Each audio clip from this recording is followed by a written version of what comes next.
Intro music. Come on in. A star for the ages for Tony Gwynn, number 3,000. They have acquired Eric Johnson and Fernando Tatis Jr. from the White Sox in exchange for James Shield. Welcome to San Diego. My name is James. My name is Joey. And this is the Brothers Padre. James. The first two series are in the books, and we're here to recap them. Yes, the first 7 games have been played, and the records are out. Yes. So this is the first week recap of the year. Of course, the season started off with a disappointing home opening day where we lost 4-2 to the Diamondbacks in the late innings, but we won the next game 3-0. We won the game after that 5-2.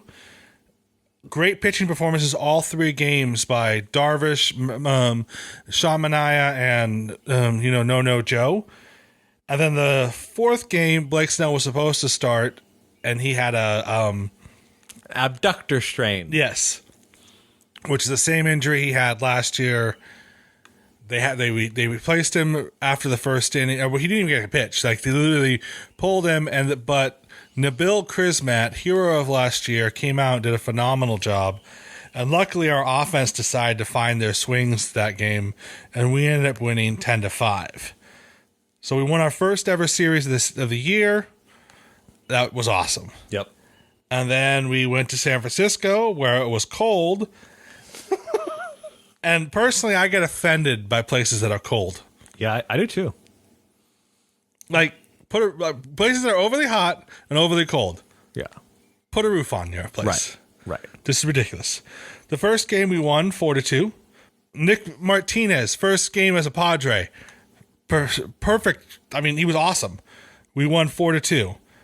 The next game, Darvish was a bit cold. A bit cold. His fingers were not working, and he gave up 9 runs in an inning and a half. Not good. Not good at all.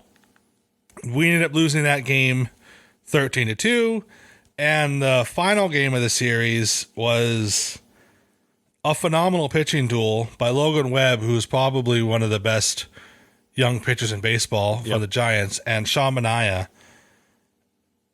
You said it best, where their extra base hit, they had one extra person on base, opposed to our extra base hit. Right. So they won 2-1. It was a great game. I mean, we lost the series to San Francisco, but we go home with a 4-3 record. Yeah. Not bad way to start the season. No. So my question is, do you have any thoughts about the Arizona Diamondbacks series?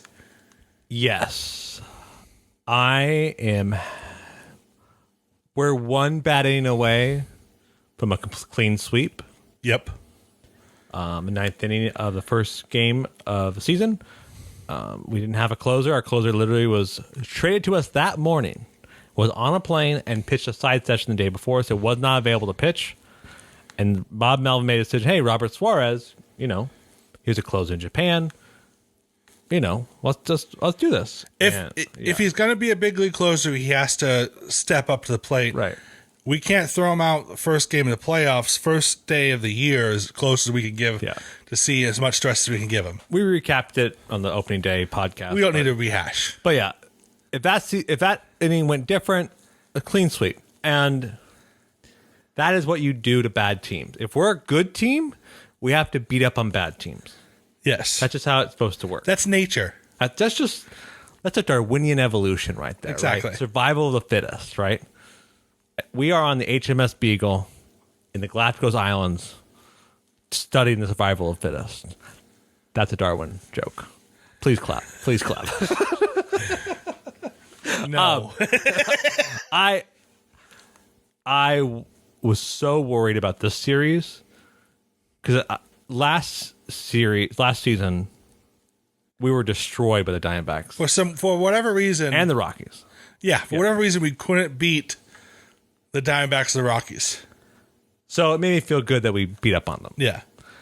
And the thing I'll say about this series, though, is I kind of wish we beat up on them more. kind of felt like the offense should have turned it around a little bit. So We should have had more than one 10 run game. yes. What are your thoughts about the series?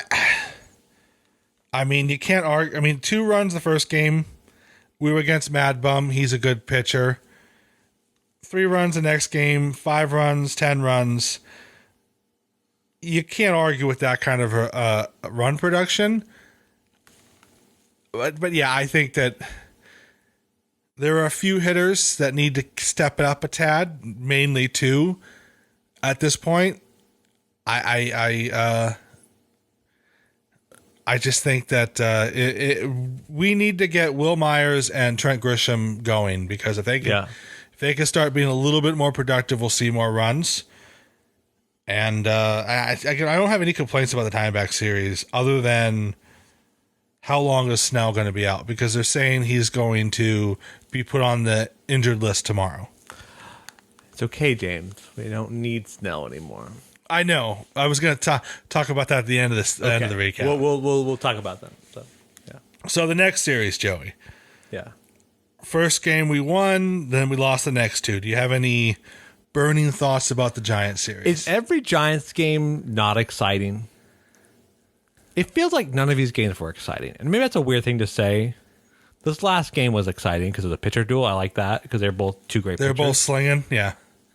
The first game of the series wasn't exciting to watch. And the second one wasn't exciting. I feel like every Giants game at Oracle Park isn't exciting to watch. This is completely subjective. It just feels like they all take every Giants game at Padre Giants game at Oracle Park takes so long. And it just doesn't seem like it should. And it's never exciting. It's always like someone won at the 3rd inning and no scores ever changed, and we just win at the end. And that's my general sense.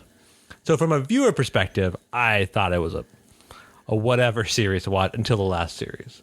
From a critical fan perspective, where's our bats? Where are they? Do they know how to hit? Do the Padres know how to hit home runs? Besides Austin Nola? The funny thing is, so the last series, Jerickson Profar hit 2 home runs, including a grand slam. He hit 2 home runs all year last year. Yeah. So, I mean, nothing but upside for him in the home run category. It just feels like, I know it's a shortened spring. It feels like every Padres fan could have told you the second half of 2021, hey, we can't hit. I don't think so far we've proven that we can hit. Because the people that were hitting at the end of 2021 are still hitting. Yes. And the Or on the injured list. Or until yeah. Until and the they people recover from a motorcycle accident. Yeah. And the people that were struggling at the end of 2021 are still struggling. Except for one. Except for Jerickson Profar. Yeah. And Eric Hosmer. Right. Who's hitting 521 right now. You and I have gone back and forth on this on Twitter. You've sung the song well on Twitter, James, that April Eric Hosmer cannot be trusted to be consistent beyond April. April's his best month. Yeah. Like I said, we need to convince him that all year's April. Like, you know, April, it's April 63rd today. Almost time for the All-Star break. Yeah, it really is. So He unbelievable hitter. He looks like Tony Gwynn in April. Right. But he had a great at bat at the game, the last, like in the 9th inning of the last game. Yeah. Incredible at bat. And I don't know what happens where he just gives up on that. Honestly, the one thing I will say, and it's only been a small sample size. Yeah. The last 7 games, his defense has looked better than it has in 2 years. Yeah. He's been getting in the right position when he catches the balls when he's thrown at him. He's sticking with the bounces, so I think he's working on something. Gold Glove Hosmer 2022? Crazier things have happened. I just can't name any of them. This is what happens when we discuss Eric Hosmer in April. Exactly. I'm willing to eat crap on this podcast. I'm willing to say I'm wrong. I'm willing to do the biggest mea culpa ever. I'm willing to say we've talked about this before, and ad nauseum. Yeah. We've talked about Eric Hosmer. I think that this series, I am going to treat it as the last week of spring training. Because it really was a shortened spring, right? I'm just going to assume that this was just our bats are cold. They're not at home. They're not feeling the vibe. They're still trying to get their swing set. I don't know. You cannot be super encouraged by the offense the past 7 games. You just can't. No, you can't. And I will say, if anything, our pitching staff is better this year. Oh yeah, than last year. Even everyone's down on Darvish, like they didn't just see him throw a brilliant game 5 days earlier. right. I think he had a few games last year where he couldn't find his grip. And unfortunately that happens. So and also he was freezing. Yep. Like I said, cold weather places offend me. Yeah, they should. As a San Diegan, like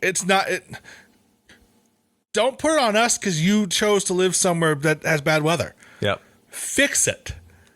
Build a roof. Do something. Another thing that I think that makes the games look boring in San Francisco, the ballpark wasn't full one game. It's so wild. They had at one point like a 500-day. I can't remember. So correct me, Twitter. They had like multiple season long record of selling out, and now they can't. It's so wild. There's a lot of factors into it. We don't have to get into it, right? But it is weird that it does it.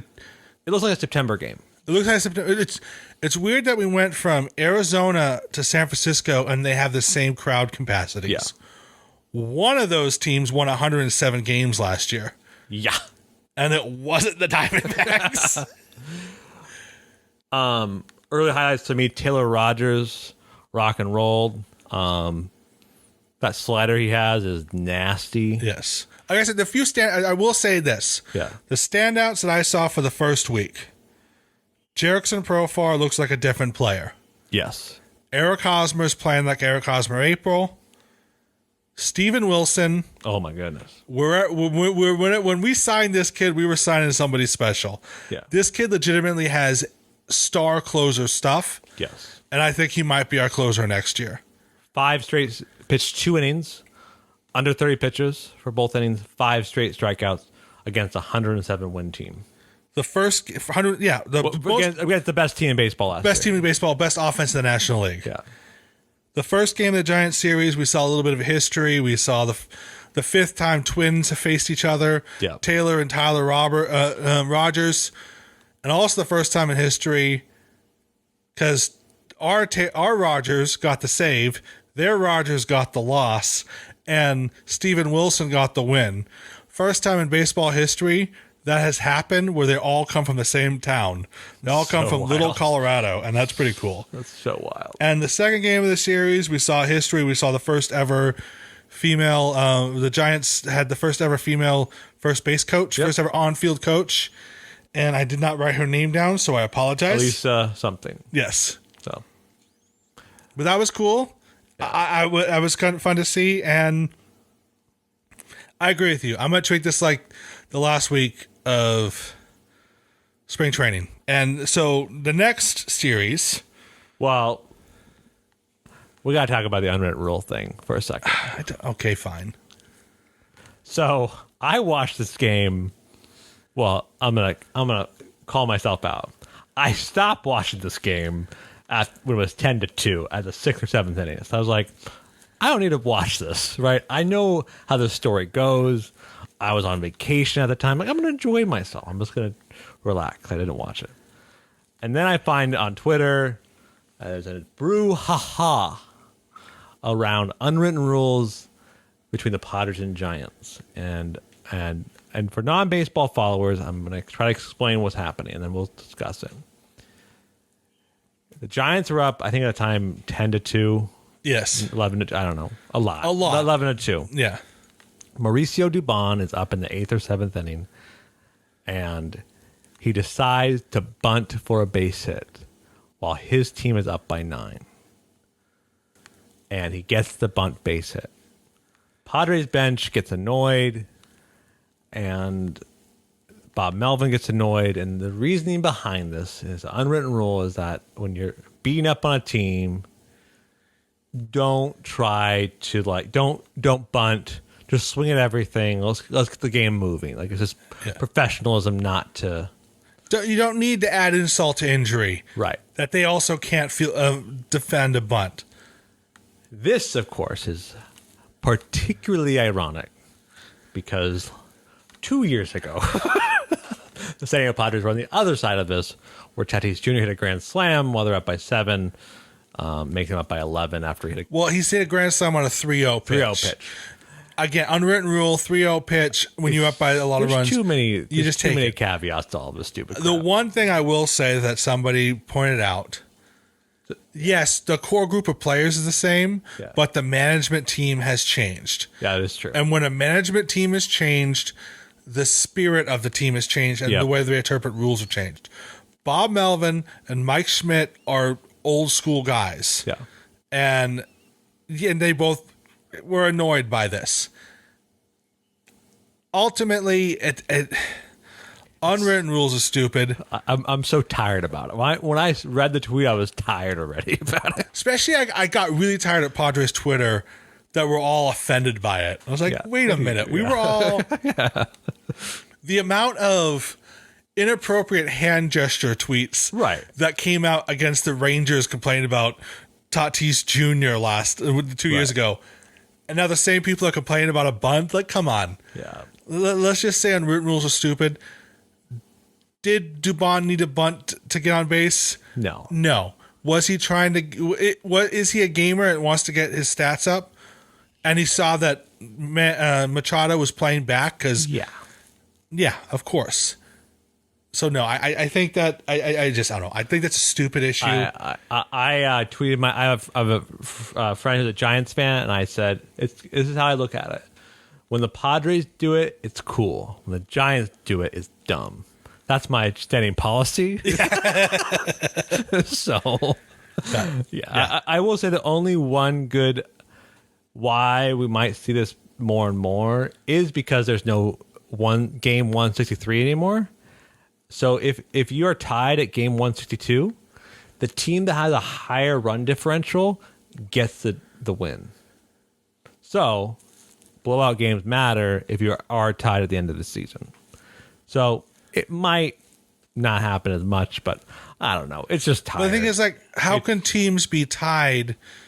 Yeah, their records might be tied because... But I thought it was who had the best season record against each other. So it's run differential, and then it's season record. That's stupid. It should be season record. The chances of that happen, like, by the time it gets there, it's like... Yes, exactly. Yeah. Anyway, so let's look forward to the home opening weekend. I realized we didn't predict. We normally predict every week. We didn't predict last week. Well, that's true, we didn't. But next series, home opener, we're playing the Braves for 4 games. Yep. Then the Reds for 3. Things to look forward to. Joe Musgrove, home opener. Yep. Sellout Petco Parks, all 7 games.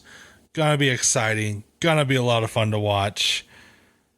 But Friday, Joey. Friday.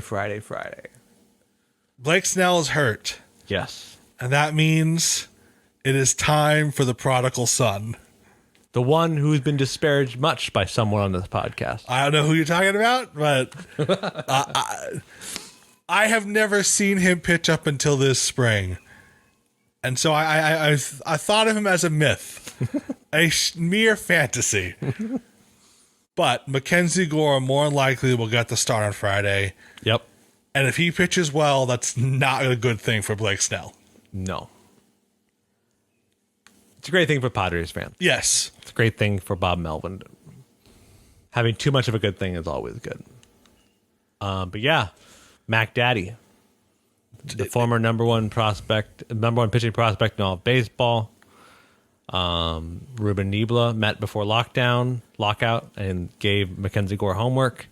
And Mackenzie Gore took everything Ruben Niebla said and implemented it over winter break. And He is a much different pitcher. This was a different pitcher this spring. His only start in El Paso, which is notoriously a horrible place to pitch, he dominated, and he looks... It's hard to say definitively, but he looks very good. He truly does. So that's going to be fun. Yeah. So, Joey, the next 7 games, what do you predict? The Braves are World Series champions. True. They are a good team. This is also true. They did not decrease in talent. No. They got rid of Freddie Freeman, but they got Matt Olson. They added Kenley Jansen. Which we can beat up on. I'm not worried about Kenley Jansen. Ronald Acuna Jr. is back. That concerns me the most. Yeah, so I think the Padres pitching staff is very, very good. Good pitching beats good hitting all the day long. Yep. We've proven ourselves as a good pitching team. I think the home opener gives us good vibes. I think we win 2 of 3 from the Braves, and I think we play 4 games with the Braves. Right, it's Thursday. Right. I think we go 3 or 4. I think we win the series in the Braves, and I think we do 2 or 3 against the Reds because Luis Castillo is going to pitch for them, and he's nasty beyond words. So, okay, that's what I think. I think we're going to go. I think I'm going to say 5-2.